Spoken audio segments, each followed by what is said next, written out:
Before you can start running tests in the lab, you first need to familiarize yourself with your equipment.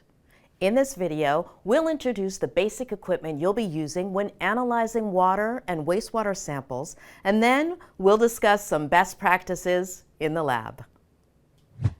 Don't worry if you've never worked in a lab before. You don't need a science degree to use this equipment. Let's start with some of the most common pieces of lab equipment. First, the beaker. It's a simple container used for mixing, heating, or holding liquids. It usually has a spout and measurement marks on the side, but watch out. These marks are approximate, not exact.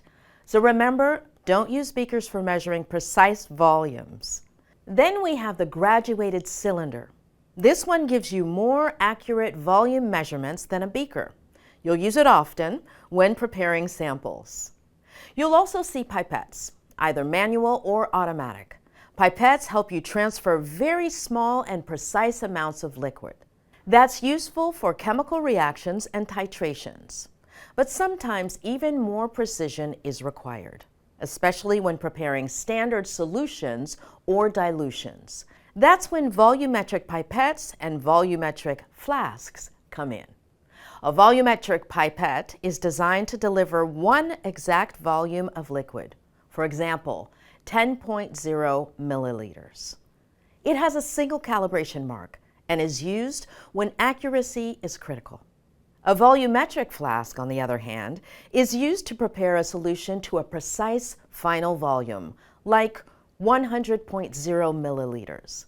It has a long neck with a single line showing the exact fill level. This brings up an important distinction in lab glassware. To contain, TC, versus to deliver, TD. TC, to contain glassware, is calibrated to hold an exact volume, but it doesn't account for liquid that may stick to the walls when poured out. So what's left behind isn't included in the measurement. TD, to deliver glassware, is calibrated to deliver the exact volume printed, meaning it's expected that a small amount will stay in the tip or on the walls, and that's already factored into the calibration. So volumetric flasks are usually TC. They're meant to contain an exact volume when filled. Volumetric pipettes are TD. They're meant to deliver that exact volume to another container. So what else can we find in a typical water or wastewater lab? One piece of equipment you'll come across during the water analysis is the burette. A burette is a specialized pipette with a stopcock used in titration procedures like hardness and alkalinity. Another common item is the Erlenmeyer flask. The cone shape makes it ideal for swirling liquids without spilling. Same thing as beakers. Marks are approximate. Don't use them for precise measuring. Need to heat a solution? That's where the hot plate or Bunsen burner comes in. Always follow safety protocols when using heat sources. Sometimes the hot plate also serves as a magnetic stirrer. This device uses a small magnetic bar called a stir bar, which you drop into your liquid. When you turn on the stirrer, it spins the bar to mix the solution evenly.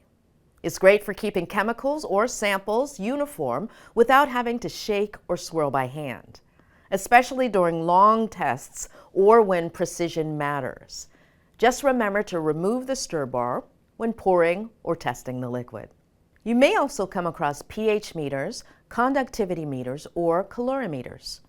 This equipment helps measure specific properties of your water samples like acidity, ion concentration, or turbidity. This is just a start. You'll find many other types of equipment in the lab. One important thing to remember: always read the user manual before using any piece of equipment or test kit. Whether it's an electronic meter or a chemical test, each device has specific instructions that can affect your results. Never try to guess. Check the manual or follow your utility's standard operating procedures, SOPs. Some equipment needs to be set or calibrated before use. That's the case for balances. When weighing powders or chemicals, use a digital lab balance for precise accuracy. Always set the balance before weighing. This means placing your empty container or the balance and resetting the display to 0 so that only the weight of the contents is measured. That's why it's sometimes called zeroing the balance. And after using any equipment, don't just rinse it under the tap. Always rinse with distilled or deionized water to prevent contamination from leftover chemicals or minerals.